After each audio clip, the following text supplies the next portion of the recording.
Halo semuanya, perkenalkan nama saya Riko Tantono dengan NIM 825240033. Pada kesempatan kali ini saya ingin menjelaskan tugas akhir web development saya dalam bentuk video. Sebelum kita mulai, saya ingin mengucapkan terima kasih saya kepada Pak Wasino sebagai dosen utama materi perkuliahan web development, lalu kepada Eva dan Ko Brian selaku asisten dosen yang sudah membantu saya dalam merancang tugas akhir ini.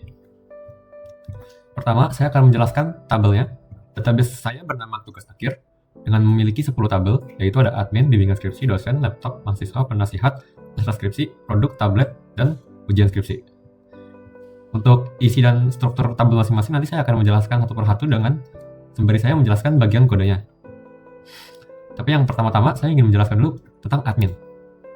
Admin ini adalah tabel krusial yang penting untuk proses login, karena tampilan utama website saya seperti ini. Untuk mengakses dashboard, pertama-tama kita ke login PHP dulu. Dan untuk bagian kodenya, ada bagian di sini di mana menjelaskan bahwa jika user ingin login, admin usernya harus sesuai dan admin passwordnya juga harus sesuai. Jadi kita bisa dilihat di sini, admin user yang pertama adalah alamat Gmail saya dan passwordnya sysadmin. Jadi kalau misalnya saya ketiknya 123, maka akan salah. Tapi jika saya ketik password yang benar, yaitu sysadmin, akan ke redirect menuju dashboard.php. Isi dashboard.php ini masih kosong, tapi yang kita fokuskan adalah di bagian interface yang ini, pendaftaran. Ini ada memiliki beberapa list, bisa kita lihat di sini. Masing-masing link ini memiliki tujuan alamat PHP yang sudah saya buat, itu untuk masing-masing tabel. Maka pertama-tama kita akan mulai di mahasiswa dulu. Ini adalah tabel, ini adalah form input mahasiswa. Tampilannya seperti ini. Dan ini adalah tabel database mahasiswa yang sudah ada. Terdiri dari NPM, nama, alamat, tanggal lahir, dan keterangan. Saya akan coba input yang baru dengan nama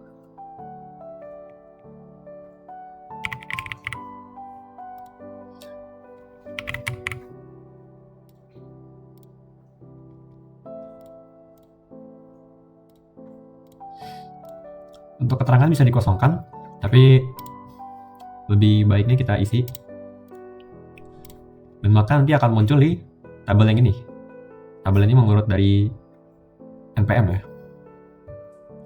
Dan jika kita refresh, maka juga akan muncul row baru yang Benny. Lalu di sini ada fitur yang cari. Kita bisa masukkan NPM atau nama. Misalnya saya cari nama saya di sini, yang seharusnya sudah terdaftar, maka kita klik cari, akan memunculkan row yang ini, nama saya. Selanjutnya saya akan menjelaskan bagian edit mahasiswa. Ini adalah PHP-nya yang sudah saya buat backend-nya. Ini bisa kita coba sekarang dengan cara klik aksi yang tombol hijau ini. Ini untuk edit. Di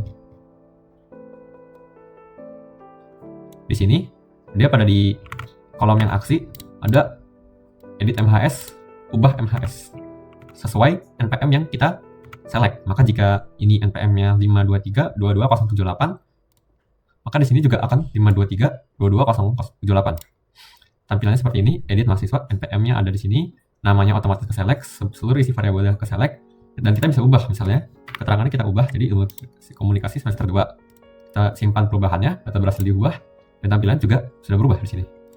Dan ya, di sini juga sudah berubah keterangannya tadi.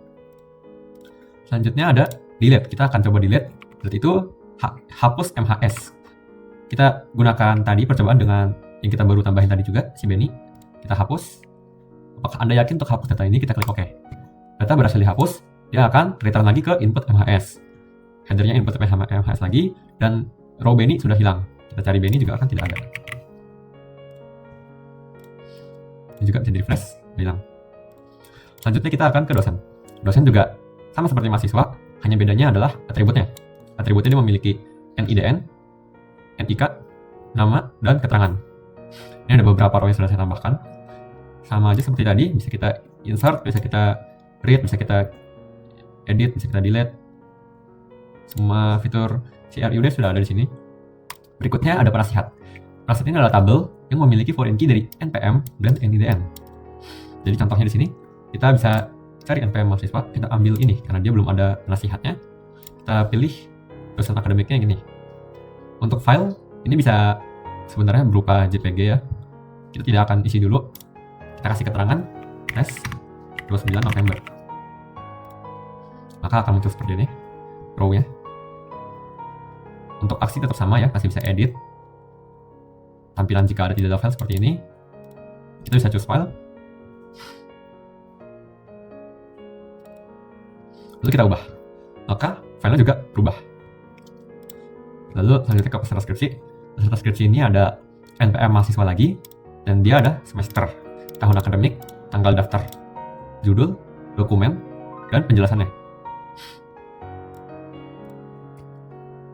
Kita akan select nama saya, semester genap, tahun akademik 2005-2006, dengan judul Web Development, tugas akhir. Dokumen bisa saya isi dengan image, misalnya ini,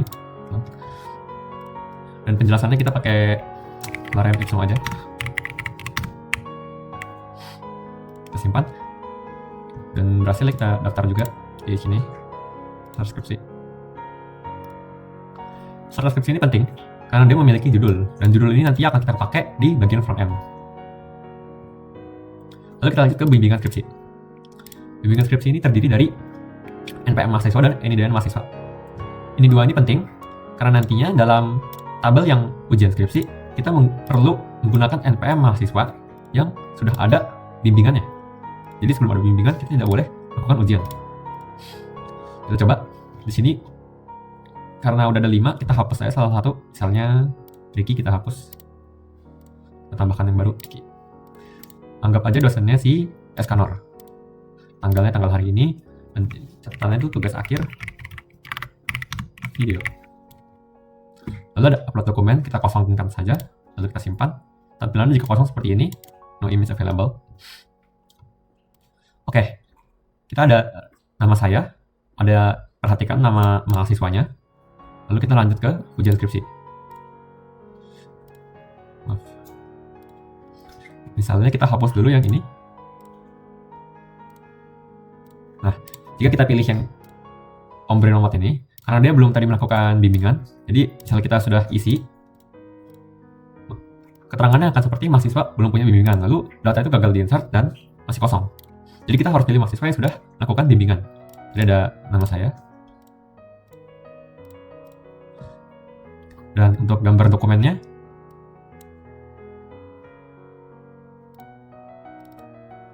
kita simpan. Dan data berhasil disimpan.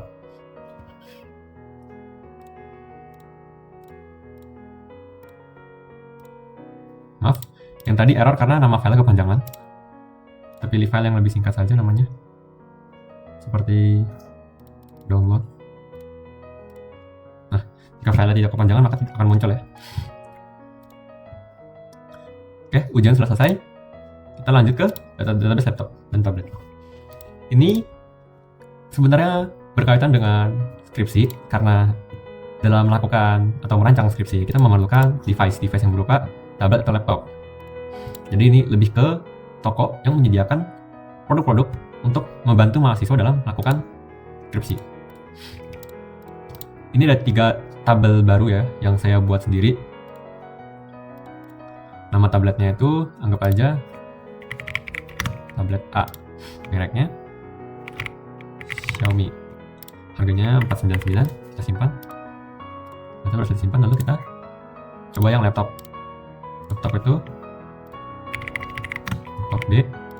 Mereknya Samsung. Harganya 1000. Next kita akan lanjut ke produk. Yang produk ini merupakan tabel hasil gabungan relasi antara laptop dan tablet. Untuk kodenya seperti ini yang laptop, dia hanya insert dan post ya. Tapi yang produk, di sini ada kategori, lalu ada ini ya, data laptop dan data tablet. Kenapa kita pakai data laptop dan data tablet? Karena dalam ID asal ini kita tuh menggunakan database tablet dan database laptop. Jadi tabel produk ini sebenarnya hanya seperti untuk menambahkan stok dari database laptop, karena database tablet dan laptop itu disediakan oleh manufakturnya, dan produk ini seperti tabel pemiliknya tokonya. Kita coba ID itemnya yang tablet A. Lalu stok produknya kita anggap aja ada 100. Dan kategorinya bilang saja dia tablet tersimpan. Maka akan seperti ini, dia akan muncul kolom. Nah, dia akan muncul kolom ID. Produk ID ini terbuat secara otomatis, dia auto increment. Lalu ada kategori. Kategori ini ya antara tadi dua, laptop dan tablet. Item ID ini adalah ID dasar dari kategori ini. Kalau misalnya kategori laptop, maka dia harus ambil dari item ID yang laptop. Contoh, ini adalah tablet A. Tablet A itu item ID kelima. Itu karena ini adalah percobaan kelima saya dalam membuat row baru di tabel tablet. Lalu ada item harga, ini juga sesuai dengan tabel sebelumnya, yaitu laptop dan tablet. Lalu ada stok, nanti kita beri. Oke, untuk database Bootstrap atau backend websitenya cukup situ saja. Saya akan menjelaskan fitur yang ini. Sudah saya ubah menjadi muka saya. Ini ada isi data diri saya, yaitu name dan nama. Lalu logout. Logout ini gunanya buat menghapus session, unset session admin user, sehingga kita perlu login ulang. Jadi kalau kita sudah logout, lalu kita coba dashboard.php, dia akan tetap redirect ke login, karena kita belum login, sessionnya sudah expired. Selanjutnya saya akan melanjutkan ke bagian front end. Kita refresh dulu. Ini adalah tampilan utamanya. Ini adalah logo yang saya pilih, logo R karena nama saya Riko Tantono. Lalu ada home. Home ini ya tampilan frontend.php-nya. Peta, jika kita klik akan ke redirect ke peta untar.html. Peta untar.html ini sudah diajarin di awal-awal semester 3 ya. Dia hanya copy link embed HTML dari Google Maps. Kita back saja. Lalu dosen ini jika kita hover, dia akan menampilkan seluruh data nama-nama dosen yang sudah ada. Kita cek di frontend.php, kita cek di front menu. Terus ini dia ada ini yang penting untuk return nama-nama sesuai data tabel dosen. Lalu ada dashboard. Dashboard ini ya hanya redirect ke halaman dashboard tadi, jadi kita harus login ulang. Yang ini masih tidak ada fiturnya karena ini hanyalah template dari Bootstrap. Lalu ada tampilan carousel yang berisi 3 image. Ini juga berasal dari template Bootstrap saya. Selanjutnya di sini ada peserta skripsi. Ini ada fotonya sesuai dengan yang biar gampang kayak gini aja. Ini ada fotonya kan, foto dokumen. Lalu ada judul skripsi yang kita buat lebih besar. Lalu ada keterangannya, NPM, semester, tahun akademik, tanggal daftar, sesuai dengan kasus soal yang sudah diberikan. Lalu ada nama dokumennya, dan yang terakhir keterangannya. Keterangannya itu hanya teks paragraf biasa. Lalu di bagian sini ada ujian skripsi. Maksud saya bimbingan skripsi.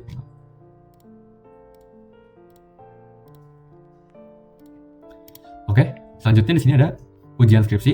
Kenapa nggak bimbingan? Karena di sini kita ada date and time. Jadi kita lanjut ke front end terlebih dahulu. Yang sini, dia ada ujian skripsi. Di bimbingan tidak memiliki tanggal dan waktu.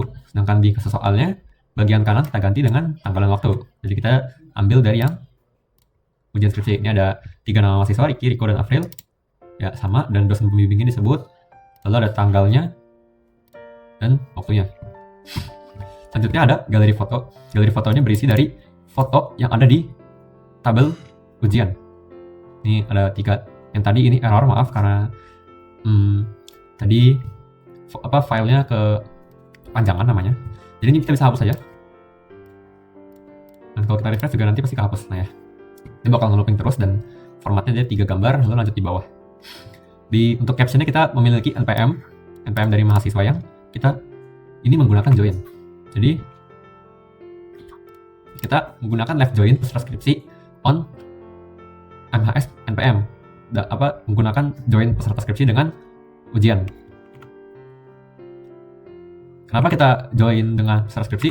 Karena dalam soalnya diminta untuk menampilkan judul dari skripsi.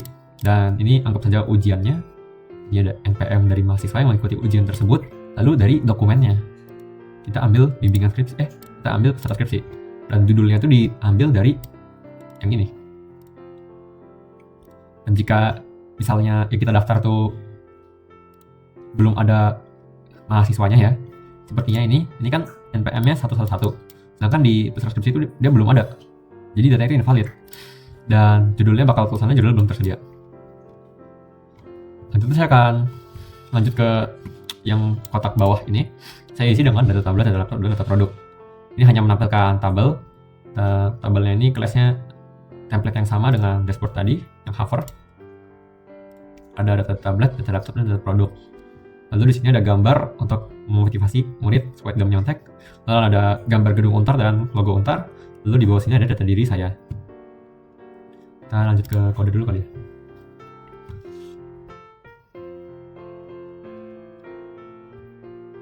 Untuk front end-nya seperti ini. Ini hanya diambil dari template. Oke, ini gunanya buat apa? Yang if empty and file exists, itu maksudnya jika filenya tersedia, maka dia akan menampilkan yang ini, gambar dokumennya. Jika tidak, maka tidak ada. Kita pakai directory. Ini kita balikin dulu karena ini folder masih di front end. Lalu kita ke admin, image, dan oh iya, saya lupa menjelaskan tadi, di setiap input yang memiliki gambar, misalnya kita anggap peserta skripsi kan ada input gambar, itu di PHP-nya menggunakan temporary. Jadi dia tuh nge-simpan filenya kepada dokumen ini dulu, lalu nanti jika sudah, di move uploaded file menuju folder image. Jadi foldernya itu seperti ini, ada di webdev, ada di admin, dan ada di image. Jadi semua image yang sudah kita input itu bakal muncul di folder satu ini. Makanya itu kita bisa menampilkan di website front end-nya nanti.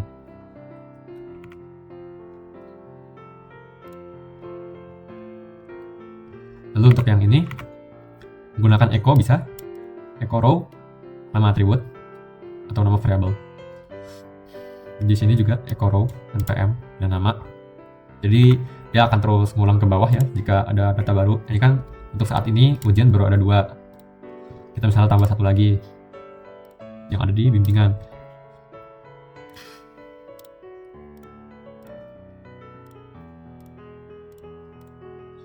Kita kosongin aja upload fotonya. Nah, jika sudah disimpan nanti dia seharusnya akan muncul di bawah sini. Bawahnya row yang Ricky Gold. Oh maaf, dia akan muncul di yang paling atas karena NPM-nya itu 1, 2, 3. Dia ngurut sesuai NPM. Ya. Lalu kita lanjut ke galeri foto. Galeri foto itu dia sama seperti tadi menggunakan directory admin image untuk menampilkan semua image yang ada. Dan jika tidak ada, dia akan menampilkan foto no result document. Seperti ini. Lalu di captionnya yang ini menggunakan special char. Lalu yang data tablet dan 3 ini, potongan kodenya sama seperti ini, bisa dibilang hanya kita tidak punya aksi. Karena untuk 3 tabel yang baru ini kita untuk saat ini belum memiliki aksi update dan delete-nya. Jadi hanya baru create dan read down saja. Oke, mungkin cukup sampai situ saja penjelasan saya. Untuk link dari Bootstrap dan template yang saya gunakan sepanjang tugas akhir ini saya akan cantumkan di deskripsi. Terima kasih telah menonton, dan saya akan mengirim juga SQL dari database saya. Terima kasih.